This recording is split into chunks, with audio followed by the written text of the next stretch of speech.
How's it going, everybody? Welcome to Twin Tuition, episode 3. We got a very special episode for you. The band has just finished up a very big project, which we're going to be talking about, kind of an accumulative project. Here today, we got Chris, AJ, and a special guest, Andrew Baughman, somebody I've been working with for a long time, done a lot of good work, and I can definitely speak to this guy's resume. First thing I want to talk about is just the completion. We just wrapped up a project we've been working on since, I feel like we started it in December, but it wasn't officially started on the books until January, this album. And, we're still not completely done with it. We're still in the editing process. But in terms of tracking, we just wrapped that up. It's and we're done. And we're almost at Christmas. Hail so Twin. I kind of want to start at that. Album 1 completed. We need a sound effect happening right now. All right.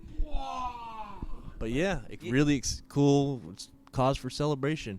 Yeah, I mean it was a long project, a lot of effort and time put in by everybody, and it just feels good to be able to sit back now and know the rest of the work is in the DAW magic and editing and stuff like that. I mean, Chris, how do you feel? This is like your first LP, right? Yeah. This is my first time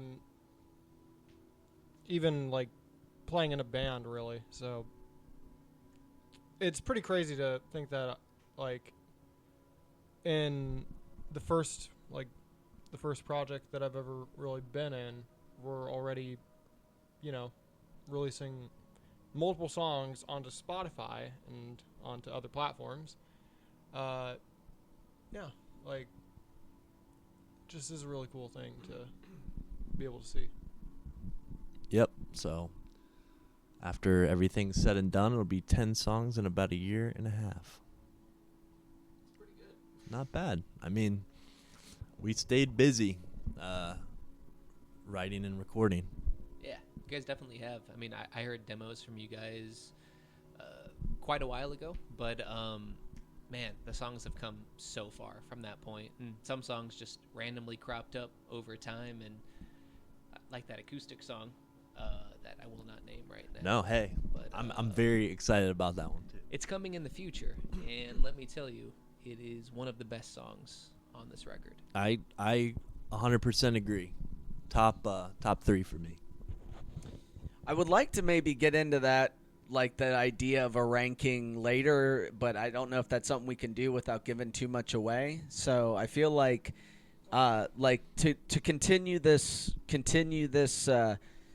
topic of finishing a big project and stuff like that. I feel like it's a good place to introduce our special guest.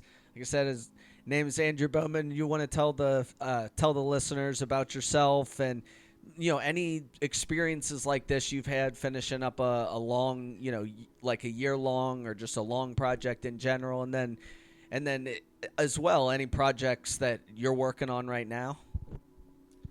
Yeah, absolutely. Obviously, Luke, you and I have had some experience together writing some records, and that's been a ton of fun. We've actually been listening to them today, and it's been really cool to reminisce through all the different songs and all the different genres that we've covered. I say what I've been working on lately, my band Dreams to Sell, we just recently released an EP about a couple months ago. It was a self-titled EP.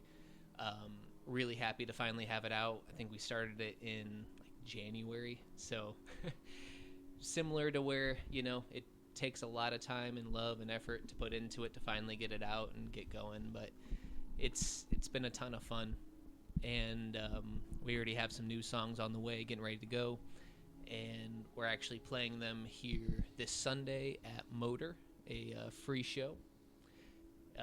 Starts at 7:30 if anyone's interested to come out and rock out with us and have a great time. And that's Sunday. That's the 7th, right? Yeah. December 7th. Yep. Anybody in Cincinnati, Motor Pub? Yeah, it's going to be a good time. Yep.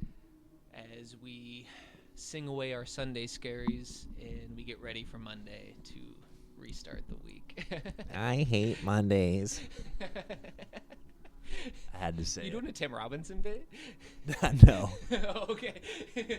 I just had to throw an I Hate Mondays in there. The most generic, hateable thing ever. So, I got a question. And AJ, you've worked with Andrew and I in this exact like example that I'm talking about. I'm curious and you both are more DAW experienced than I am. So it's mainly a question for you two, but I'll give my piece as like a vocalist in both situations. I'm curious what you feel the difference is between recording in a home studio environment and how would you phrase it? One's a home studio, one is a professional studio. To me, they're both professional. I don't like the difference in that, but yeah, like a licensed studio building kind of thing. I'm going to be honest, and you know a lot more about this than I do, Andrew, but from everything that I've read, everything that I've seen, and just interviews from producers that I've listened to, it seems like the gap between going and recording at a really expensive studio versus recording at a home studio has shrunk a lot. And I think you would agree with me on that. You may not, but it really boils down to the producer. I think a lot of the time, the gear is important, but I remember I was reading something and it said, in the past, even 15 years ago, it would have taken $6,000 to reasonably have the equipment you need to write and record a decent quality song, and today it's like $2,000. Yeah, it's the gap is definitely closed a lot. Even my band, most of it was recorded right in my bedroom at home. It's just if you're able to have the right amps that you find the right tone on, and for us, we use speaker emulators to be able to record in an apartment, but still use real tube amps to have those tones that we use live. And I think that's like a great meeting in the middle. Pro studios do have some great options, especially if you're going in, let's say you're like a singer-songwriter and maybe you have like chords to a song and a melody, like the structure, We've done that. Yeah. I would say Luke and I have done something like that. And I'll say this is the difference. If it was like me recording the band, I would be recording us on a cheaper mic. The mic that was in the studio was a LDC. So, and it was a beautiful, and like it's a treated space. Mm-hmm. The treated space is big. Yeah. Especially if you're doing like drums and stuff like that. Like recently, one of our tracks, it was our Paint It Black cover on our EP. We actually tracked that. What is the name of the EP again? It's a self-titled EP, just called Dreams to Sell. But yeah, we had a cover Paint It Black to where we all played it live in like the same room, and he has this specific drum room. It's probably 50 feet high, and it's made to record drums. And my God, does it sound great, because the room mics really bring out the life and everything. But you can still emulate a lot of that from home. Like you don't need to go pay a ton of money to get a really good quality record. You gotta like understand in the DAW how to use compression, EQ, leveling. Once you get that down, everything else is just like icing on top, Yeah, and I know there's going to be some purists out there, and maybe, but like, I don't think there's anything wrong with using MIDI drums if you're on a budget. Yeah. Honestly, every engineer that I've ever talked to, they will record just like acoustic room drums and then layer MIDI on top, to where it's like you're either getting all MIDI for drums or a hybrid pair. Yeah. Like you're never getting like just drums, at least for the most part, So nothing hits quite like the MIDI samples, but it is nice to have that energy of like a real drummer, you know? Like it's hard to program someone's personality into something, but it can definitely serve that purpose quite often to where you don't totally need it. Out of all of the elements, as long as you put heart and soul into everything else, I think if you have the drums be MIDI, you know, you can totally get away with it. You lose a little bit of the human element, but at the end of the day, like it just is. Let's be honest. I mean, the trade-off is a net benefit to most musicians. Yeah. The hardest part is recording drums. Like, straight up. Like, everything else is simple. Like, to record drums in my band, I had to buy, like, a whole new mixer that had 16 inputs. I mean, we don't need 16, but, you know, we needed 10 to 12 mics. And, you know, like, that along with all of the mics that you need and the cables and everything else, it's a lot. I get it, you know? For sure. So one of the questions I wanted to ask while I had you guys all together was, as I believe Andrew brought up earlier, we were going through some of the older tracks, and we also listened to your EP today. And one of the things that came up is that you have a I don't know if you want to call it a secondary or just two vocalists in your band. A backup vocalist that does take some lead vocals, especially when it becomes like overwhelming on like a song, which is super nice. And you said that person was the bassist, right? Yeah, correct. So I thought that was interesting because here in our most recent stuff, our bassist Chris has like stepped up and been involved in like a lot of the vocals, and you know, like I would love to see like him continue to be involved in more and more vocals, and I was curious just in that experience of like whether it's co-writing or one person writes it, or just the working together with the second vocalist and it's the bassist. I would love for you guys to maybe talk a little bit about like how that works for your band, because I think Chris, unless I'm speaking, I don't want to speak for you, but that's something we would like to do more of. Yeah. I think like where it makes sense, I would be down to fill out some like vocals more, like whether it be, you know, the backing vocals that I have been providing, or like the woes or the heys, that sort of thing. I think depending on the circumstance, leads are in the picture for sure.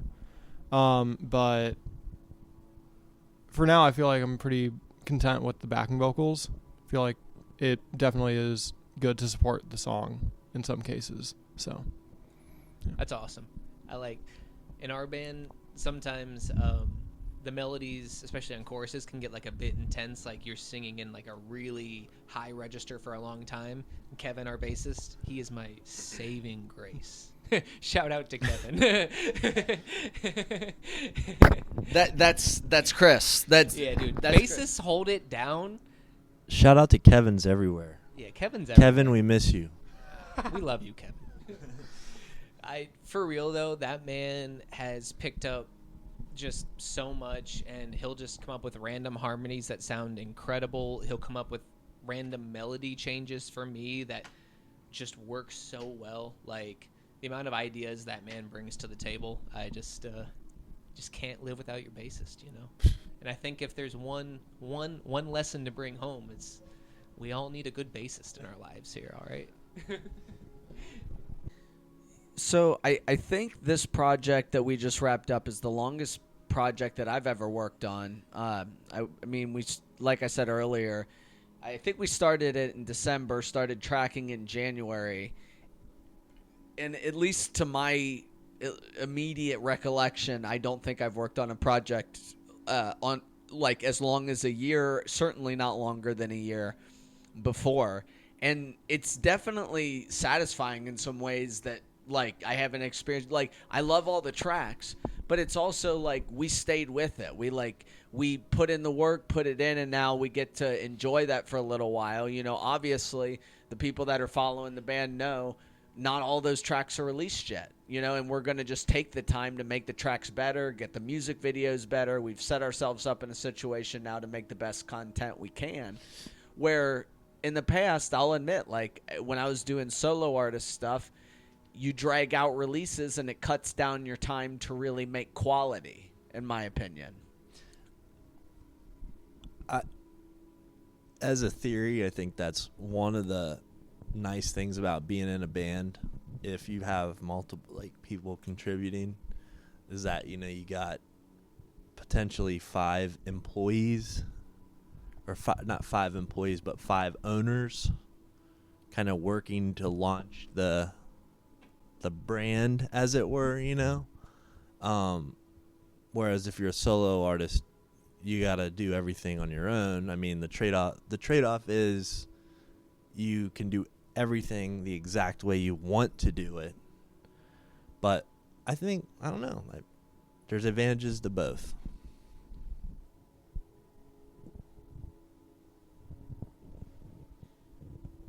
But sorry, I was getting a little. That was kind of a tangent. I'm also very the day after that we finished the album, I woke up. I mean, because it was a crazy 3 weeks for me leading up to that. I mean, my mom had surgery in North Carolina for my work. There was like a 3-day offsite meeting. My heating went out, and then we went into the studio during the week, and it was just everything was jam-packed into those 3 weeks. And so that Wednesday, waking up and just being like, because it's the first full album that I've been a part of as well. And so just waking up and being like, wow, we finished that. It's like an awesome feeling. Yeah, like it's done. It's officially tracked. The rest, like I said earlier, is kind of the rest is in the hands of the. I mean, I'm not. It's in our hands, but the rest is in the hands of the computer in the sense of it's all DAW work from here. But I can sympathize with you there because we had a death in the family, and we had that, the viewing, the funeral, the 3 days of recording, Thanksgiving. I then had my daughter, and then we had the recording days, and one of the days in the studio. This is true. One of the days in the studio, I had to lay down, and go to sleep twice, like 2 different times. One time I slept in like the main room, like main booth, floor, and the other time I laid down on the couch. Do you guys remember that? I can definitely corroborate your story. I just had totally hit in, but that's part of what I was getting at with like having the project finished, and I feel like it all sounds. I couldn't ask for it to sound better than it sounds, and like, and we still got, at least where it's at right now, we still have time to edit and stuff like that. But like for the phase it's at, I couldn't ask for it to sound better than it sounds. And, like, for all of that stuff to go into it between what we've all put in, like, it's so satisfying at the end of the day. And like I said, this is the first time I've ever gotten to see a project through on this large of a scale. Yeah. I can speak on that as well in terms of, like, it is definitely, I mean, I haven't been in a band before, so of course it's the biggest project I've ever been in, but, like, yeah, it's still insane to even think about. And I mean, yeah, my week wasn't like my week leading up to it wasn't nearly as bad as your guys' weeks were, but I was going through a major bout of insomnia that entire week, even through the studio sessions. I think one of the nights I got like 3 hours of sleep and just had to go off of that throughout the entire day. And then the next day, I remember, like, the day after the studio sessions ended, I slept like a fucking rock. I was out, I think, from probably around 2 a.m., which is pretty early for me, at least, to probably around. I'd say I probably slept a good 10 hours that night. I remember waking up around noon. Sometimes you just need it, you know.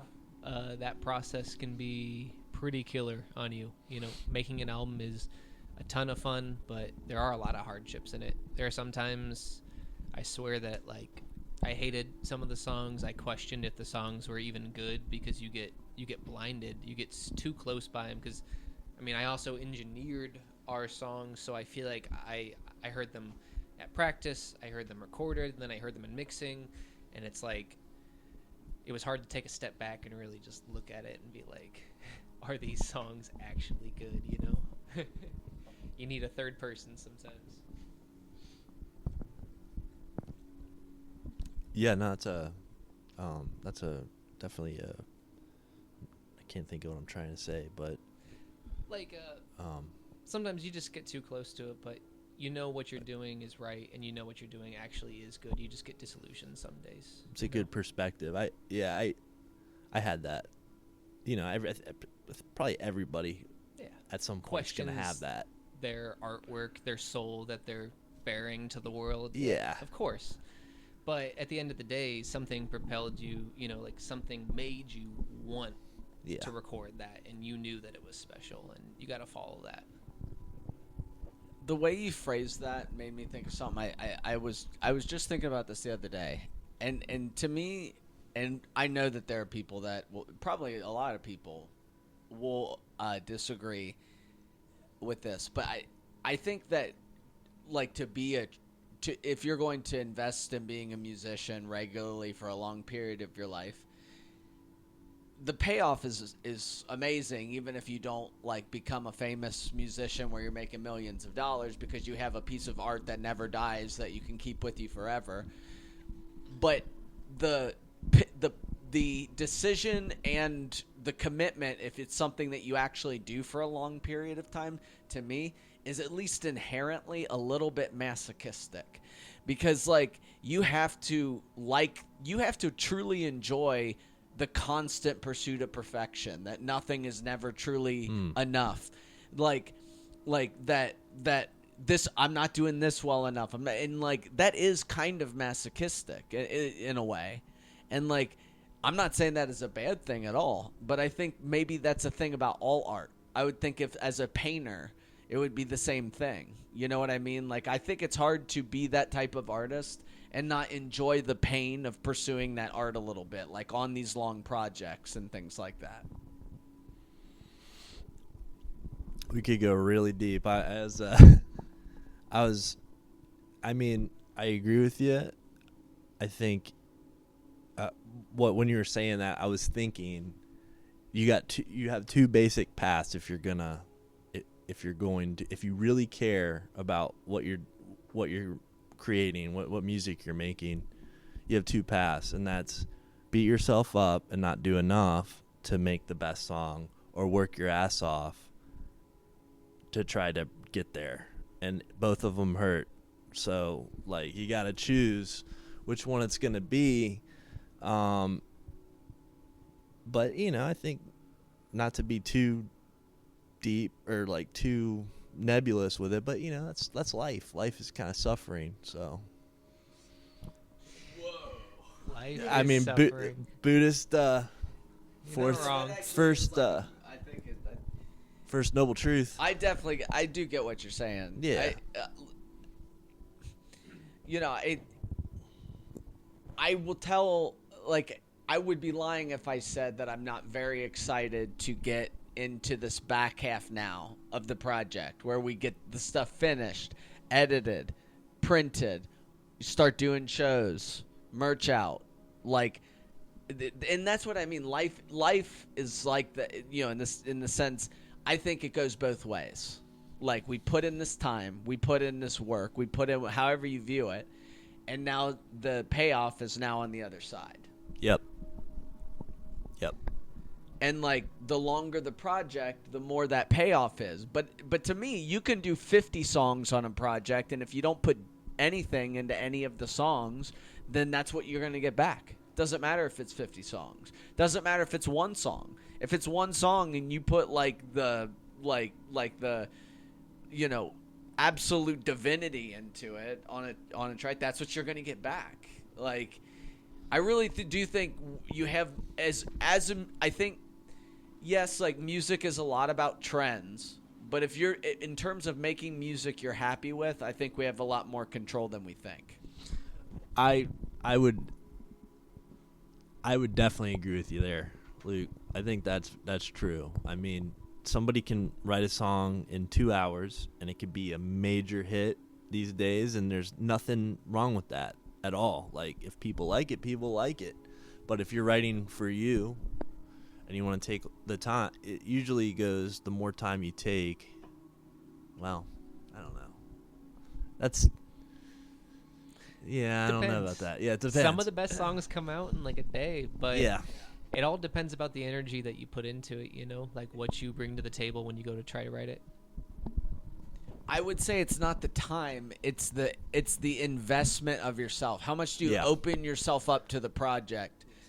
Yeah, because I've had songs that take weeks to write on the vocal side, and I've had songs that happen in 2 hours. Yep. Like, you know, and one isn't inherently better than the other. Like, it's really just like your investment, like, in, because it's easy to protect yourself in that way, to say like, I'm going to make this the way that I know I've seen other people do this and I know is accepted. And you kind of give yourself that shell of like, well, I did it correctly, like, becomes the word, right? Whether it's drums or vocals or whatever it is, I did it correctly. But it's harder to really open yourself up and say, I did it the way that I felt it was right to do it, even if people are going to like it or not like it. Yep. And I think that kind of is what muddies up a lot of local scenes nowadays. Is like, people get stuck in patterns. People do a lot of the same thing, as opposed to trying something new, because people will like it or they're going to hate it. But like, that's really like, I'm not going to sit here and say that wouldn't affect me. It hurts to have people hate a really original idea. At least they have an emotional reaction, though. Like, that's what I don't know. Like, at least if people actively hate what you're doing, at least they hate it and they're not standing there with their arms folded. Some emotion, right? Something. Even if it's hatred, like, they weren't just standing there with their eyes glazed over and their arms crossed, staring at you blankly. Yeah. Yeah, I think that's like super important, and it's so hard to really be yourself in this world anymore as a musician. You know, you see so many people being accepted because they're following the trends, and that's great. There's nothing wrong with that. But like, I've always loved like a certain type of music, and it's been hard for me to do anything else but that. You know, and I think at just one point in my life I realized I got to make art for me and not for anyone else. So, do you feel that way when it comes to like, specifically the art that you make? Meaning, and when I say that, I mean music, like the tracks you record, or do you feel like that also applies to making cover art? So like, when you're making like the literal artistic cover for your images, or do you feel like those are separated? Because to me, I have felt both ways. I've had songs where it's like, no, like, I know exactly what the cover for this is. And then I've had other ones where it's like, honestly, like, the best art that somebody could make for this, or like a local artist could make, or that somebody in the band could make, or whatever, it like will work, because it's really just like, it's just an artistic image type of thing. Because I have genuinely been on both sides of that fence. I love the cover that we did for Spiraling. Like, I love how that came out. So text message. Yeah, it was like we collabed on that like perfectly. I felt like we bounced that idea back and forth, and Like, you had an idea, I had an idea. You had an idea, I had an idea. We threw all the ideas together, and it worked. Yeah, that was a fun one, and it was like conceptual, which are like, for anybody that hasn't seen it yet, just go out and like check out Spiraling on YouTube Music or Spotify, and you'll see the cover. It's kind of a conceptual one that is like there's a backstory to, and just that one was a lot of fun to make. And then some of them are just like, some of them are very, what the term I would use is aesthetic, and some of those aesthetic images are some of my favorite ones. Shoegaze does that a lot, where like the image isn't directly related to the song, it's just like an aesthetic, pleasant thing to look at. We have an upcoming song with an image like that. I'm not going to give any more details away than that, but we have an upcoming song that the cover is kind of like that. But yeah, I just know that, like, usually when we're writing songs, I tend to stay on the same road that I usually have with things, where when it comes to the covers, for some reason, it's like split for me. It's like sometimes it feels like important to keep the concept in there, and sometimes it feels like you should totally just take something off the wall. I think the original idea for Thief of Mine, I mean, we talked about it, but that was kind of an off the wall idea. You know, like Rick's bathroom and like Perfect Bathroom. For whatever reason,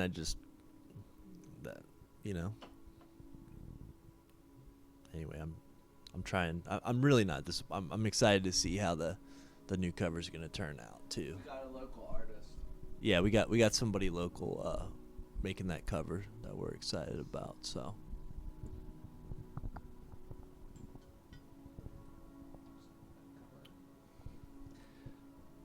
Yeah, that's awesome. I really feel like, for me, it's sometimes going into a song, I feel like you just know when you're recording it, like, what the image needs to be, like, at least along the lines of what it needs to be.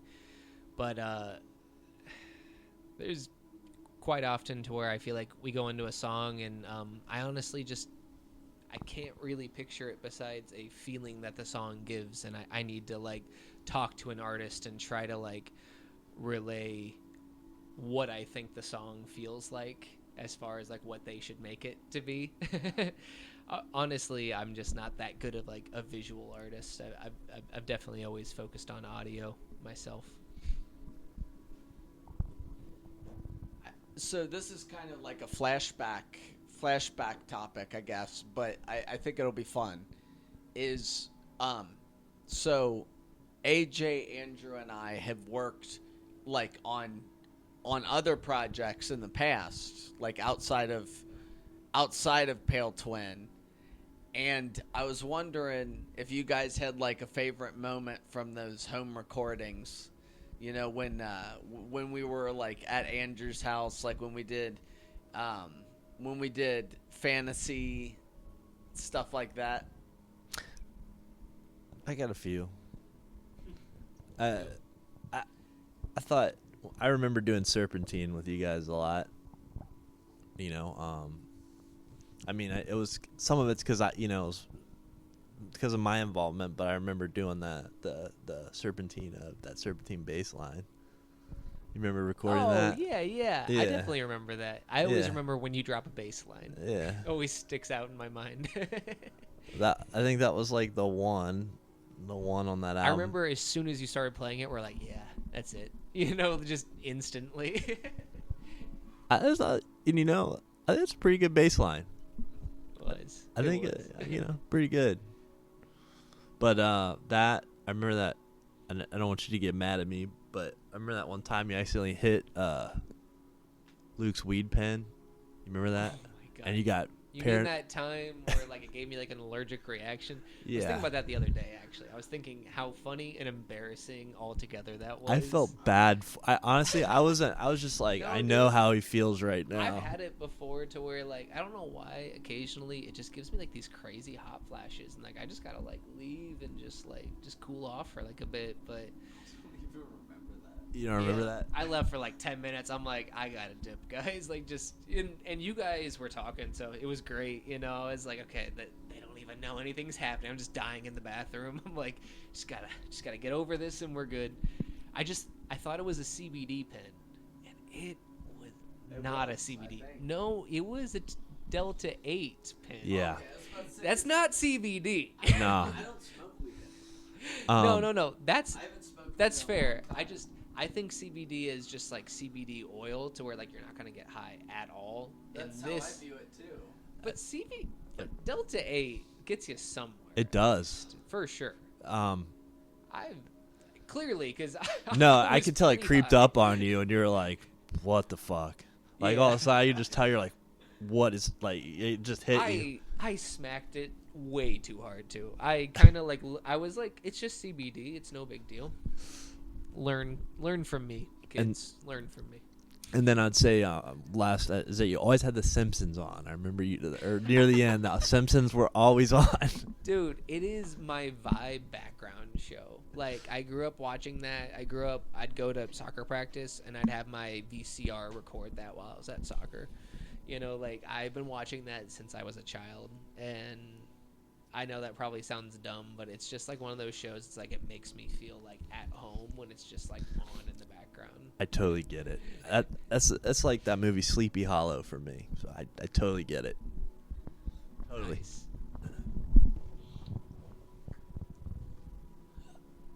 My favorite like creepy movie as a like creepy kid movie and that do you guys remember The Black Cauldron? I don't think so. Explain it. The Black Cauldron was like it's like Kid King Arthur, like pulls the sword from the I think, but like it's the one with the like the antagonist is like essentially like a Grim Reaper-esque figure. It's just like one of those dark kids like early '90s like never should have been a kids movie. Yeah. Was that Yeah. was that the Muppets guy, Jim No. Henson? No. Okay. No. That must have been I think that was Dark Crystal. What I'm talking about is what I'm talking about is like a lot darker than that here. So on that note, I was like on the concept of horror, whether it's movies or video games. Like I'm curious what some of your guys' favorites are. The first thing that comes to mind for me is a movie. It's the It series, whether it's the older one or the newer one, the book, all of it. I mean, the book is like fucked up in ways that are like beyond horror and not in just like if you're not on a cocaine fueled bender like Stephen King was, or just like non-acceptable. But like still, the book was scary. The movies are great. That would be the first thing that comes to mind for me. It was also like the first thing that gave me nightmares as a kid because I just like found the the cassette tape and put it in once, not knowing what it was because it was called It. So I know it like what is that, And I watched it and it like scarred me for years. Clowns are scary as shit. I can't blame you there, man. For me, Silent Hill is one of my all-time favorite series of all. It's Silent Hill 2, the remake, especially. I don't know have you guys played that by chance? I want to really Dude. bad, but I don't have a PS5. Half off on Steam right now. Get a PC, bro. I know. People tell me I should. It's worth it. Yeah. You will never go back once you move to a PC. I have heard. I'm being honest. I moved 2 years ago, and I'm like the deals Battlefield 6 was like $3 like a couple months ago. I don't want Battlefield 6, but like $3, like Yeah. what the hell? Yeah. Totally worth it. Then you could play all those PlayStation exclusives too.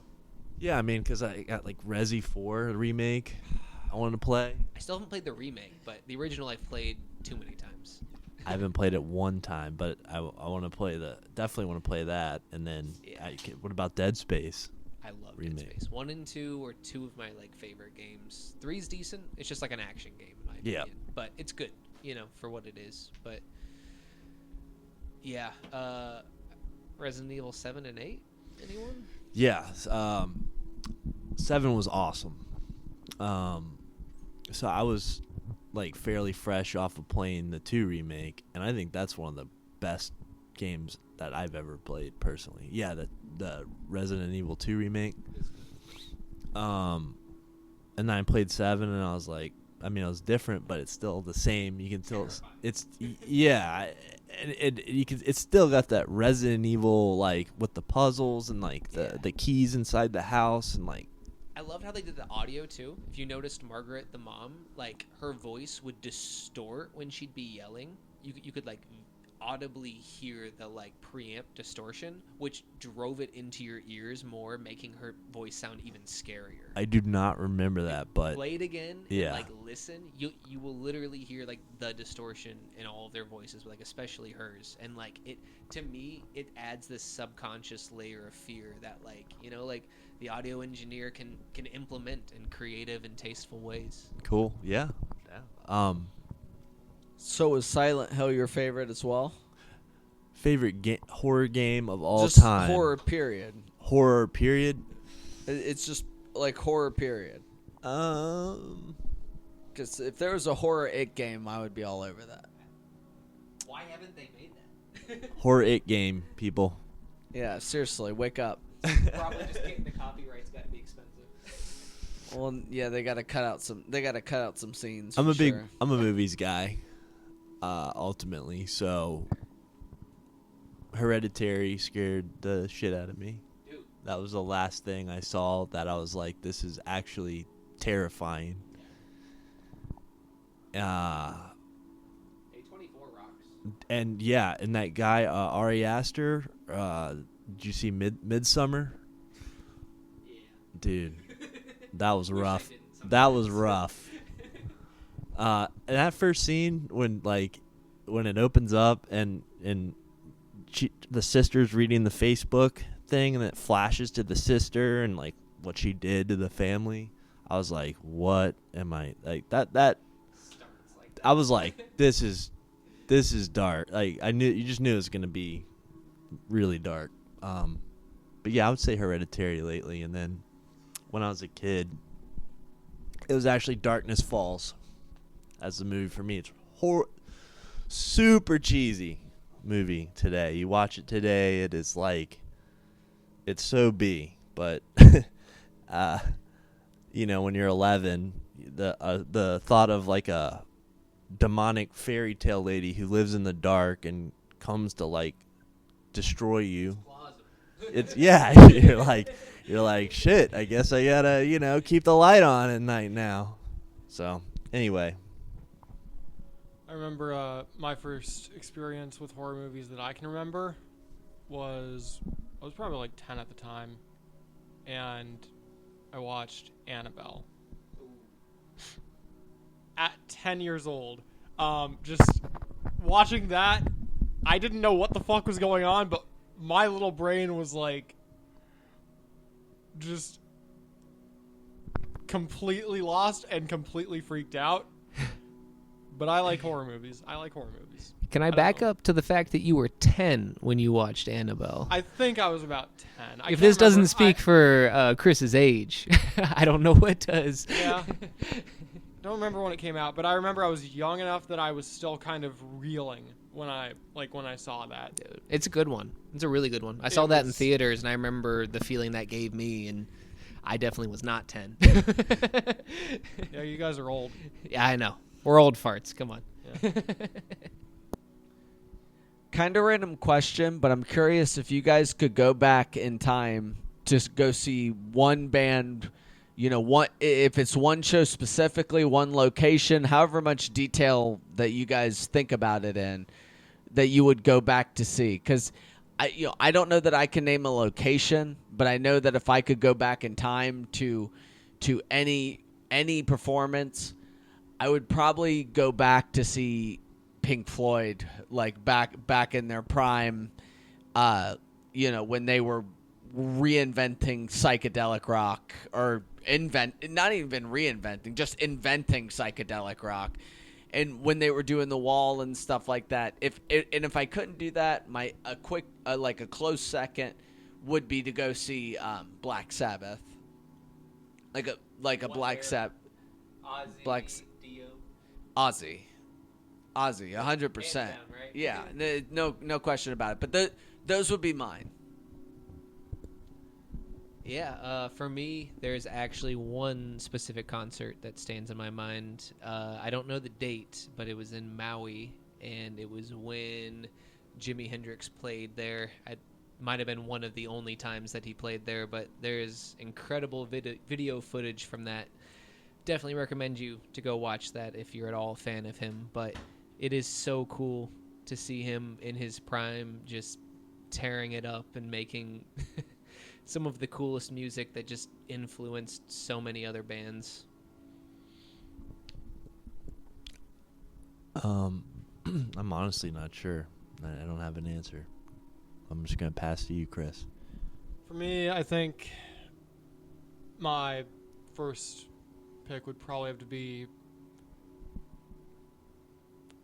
I'm going to stick with my guns and say probably just a show on any day at Gilman Street, back when that was still like a big deal. Because, I mean, plenty of bands there that I still listen to, even though I wasn't even around for the era that was like big. But if Gilman Street wasn't an option and I had to pick like a specific band, then it wouldn't even be a Gilman Street band. It would be probably the Killing Tree. I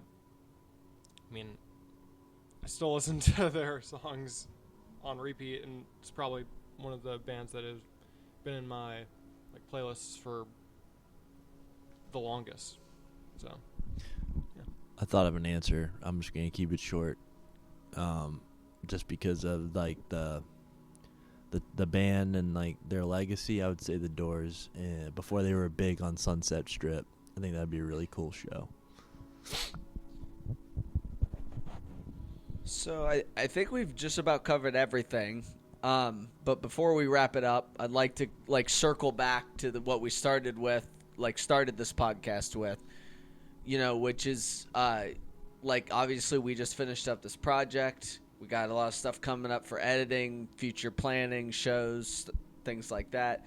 Got our special guest here, Andrew. And I wanted to talk a little bit about the idea of getting a card together and seeing if we could collab on something. How do you guys feel about that? Yeah. Talking about like a show or a song, or what are you thinking? Both. Yeah, dude. I think that would be a ton of fun. I feel like, we've been trying to play a lot more shows, so we are definitely down to play with you guys whenever. And I know my band would be totally down to write too, and just jam and have fun and see what comes of some different tracks. That sounds like fun. Absolutely. Appreciate you guys thinking of us. We appreciate you coming on, and we appreciate you guys listening. This has been episode 3 of Twin Tuition. We appreciate you guys listening, checking out the songs, and continuing to check in. This is peace out from Luke, Chris, AJ, Andrew.